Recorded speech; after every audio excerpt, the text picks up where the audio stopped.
बिस्मिल्लाहिर्रहमानिर्रहीम। अस्सलाम वालेकुम वरहमतुल्लाहि वबरकातुहू। नाज़रीन, मैं हकीम खालिद महमूद नक्शबंदी मुजद्दिदी एक नई वीडियो के साथ हाजिर हूँ और आप सबको अपने चैनल पर खुशामदीद कहता हूँ। व इज़ा मरिदतु फ़हुव यशफ़ीन, जब भी मैं बीमार होता हूँ वही अल्लाह शिफा देता है। शिफा देने वाली अल्लाह की ज़ात है। दुआ खाने से पहले ये दुआ लाज़मी पढ़ लिया करें, अल्लाह ताला फिर उस दुआ में शिफा रख देते हैं। तो नाज़रीन, मौजू है मेरा आज का ज़ोफ़ इश्तहा, भूख की कमी। आजकल बहुत ज़्यादा ये मसाइल हैं, भूख की कमी, यानी कि भूख नहीं लगती। तिब्बी नाम है इश्तहा, या मैदा कमज़ोर है, सही तरीके से ग़िज़ा हज़म नहीं होती, या कब्ज़ की शिकायत है। ये तीनों अमराज के लिए ये आज का नुस्खा बहुत ही मुफीद है। या बद हज़मी, खट्टी डकारें आती हूँ, अगर भूख की कमी है, मैदा कमज़ोर है, खट्टी डकारें आती हैं, सही तरीके से ग़िज़ा हज़म नहीं हो रही, कब्ज़ की शिकायत है, चारों अमराज के लिए ये आज का नुस्खा जो है ये आप इसको बनाएं तो इंशाअल्लाह ताला ये सब अमराज जो है ना ये आपके दूर हो जाएंगे। देखिए, तिब में एक तो होती है सफूफ, शरबत, इसके अलावा मजून होती है, ज्वार शात होती हैं, खमीरा जात होते हैं, चटनियाँ होती हैं, हम उसको तिब में लऊ कहते हैं। तो मुख्तलिफ तरीक़ों से ये इलाज किया जाता है। आज का जो है ये एक ज्वारश टाइप होगी। ये जो नुस्खा मैं आपको बताने लगा हूँ ये एक ज्वारश बनेगी। ज्वारश जो होती है ये खसूसी तौर पर मैदा के अमराज के लिए बनाई जाती है। तो ये ज्वारशात जितनी भी होती है, मैदे के जितने भी अमराज हैं, उसमें जो दवाई होती है वो ज़्यादा नहीं पीसी जाती, यानी कि बिल्कुल मैदे की तरह जो है ना वो उसको सफूफ नहीं किया जाता, बल्कि उसको थोड़ा थोड़ा सा मोटा रखा जाता है। इतनी उसको बारीक नहीं पीसना चाहिए, इतना होगा ताकि उसमें दाना नज़र आए। जब आप दोनों अंगूठे और उंगली के दरमियान दुआ को रखें तो उसमें ऐसा महसूस हो कि जिसमें उसमें हल्का हल्का छोटा छोटा दाना है, ऐसी दवाई पीसनी चाहिए। तो ये नोट फरमा लें, ये ज़रूरी इसलिए है कि जितनी देर दवाई मैदा में रहेगी, अगर बारीक होगी तो वो हज़म होकर जल्दी ही वो जो है ना वो हज़म हो जाएगी और उसका इतना असर नहीं रहेगा। अगर थोड़ी सी मोटी होगी तो फिर वो मैदे में ज़्यादा देर ठहरी रहेगी और उसका काम जो है ना वो जितनी देर उसने अपना काम करना वो काम करेगी।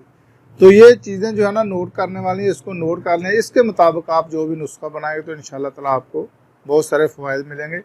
तो ये ज़रूरी है कि जो मैं नुस्खा आपको बताता हूँ उसमें चीज़ें जो है ना वो खालिस होनी चाहिए। और खालिस के अलावा ये भी है कि कुछ चीज़ें बड़े बड़े सालों की पड़ी रहती हैं पंसार में, वो ना पुरानी चीज़ें ना, उसमें भी असर जो है ना वो ज़ायल हो जाता है।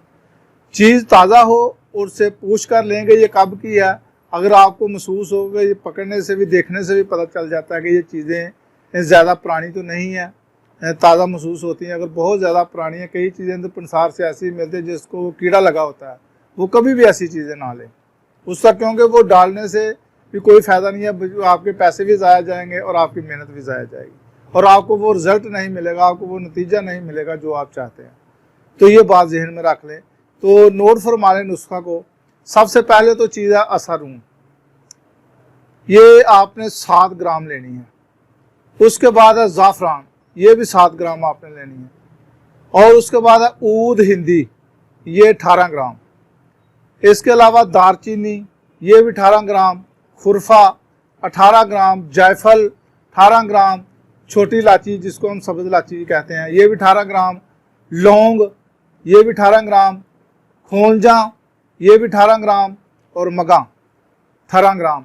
इन तमाम दवाओं को आपने पीस लेना है। इतना नहीं पीसना कि मैदा बन जाए, थोड़ा थोड़ा यानी कि दाना इसमें रहे, बारीक बारीक दाना, ज़्यादा मोटा नहीं, बारीक दाना। इसको लादा लादा पीस के इसको फिर आप मिक्स कर लें। इसके बाद आपने आधा किलो सफ़ेद चीनी लेनी है और आधा किलो ही आपने शहद लेना है। इन दोनों का आपने कवाम बनाना है। पहले चीनी में थोड़ा सा पानी डाल के उसमें आप जो है ना उसको उसकी चाशनी बनाएं और उसमें जो मैल आएगी वो मैल आप उतार लें। उसके बाद इसमें आप शहद डाल दें। शहद डालने के बाद इसमें फिर नीचे हल्की आंच रखे। अगर इसमें भी मजीद को मैल हो तो वो मैल आपने अलग निकाल लेनी है। अब ये जब अच्छे तरीके से मिक्स हो जाए, मैल वगैरह उतर जाए, चाशनी उसकी बन जाए, उसके बाद आपने जितनी भी दवाएं पीसी हैं वो सब इसमें डाल दें और इसको मिक्स करके किसी भी शीशे के बर्तन में इसको संभाल कर रखें। तो ये आपने सुबह शाम आपने 7 ग्राम अर्क सौंफ के साथ इसको इस्तेमाल करना है। अर्क सौंफ जो है वो 12 ग्राम आपने लेना है और ये दवाई जो है ये 7 ग्राम आपने लेनी है। सुबह 7 ग्राम और शाम को 7 ग्राम अर्क के सौंफ ये 12 ग्राम आपने लेना है। इसके साथ खाएं और इंशाल्लाह ताला भूख भी, जिन लोगों की भूख बंद है या भूख नहीं लगती, वो इंशाल्लाह ताला इससे भूख भी लगेगी। खाना जिनका हजम नहीं होता, खट्टी डकारे आते हैं, बदहजमी रहती है, उसका भी इंशाल्लाह ताला खाना हजम होगा। जिनका मैदा कमज़ोर है उसका मैदा भी ताकतवर हो जाएगा और जिन लोगों को कब्ज़ की शिकायत है इंशाल्लाह ताला उनकी कब्ज़ भी दुरुस्त हो जाएगी। खुदा हाफिज़। अस्सलामु अलैकुम रहमतुल्लाहि व बरकातहू।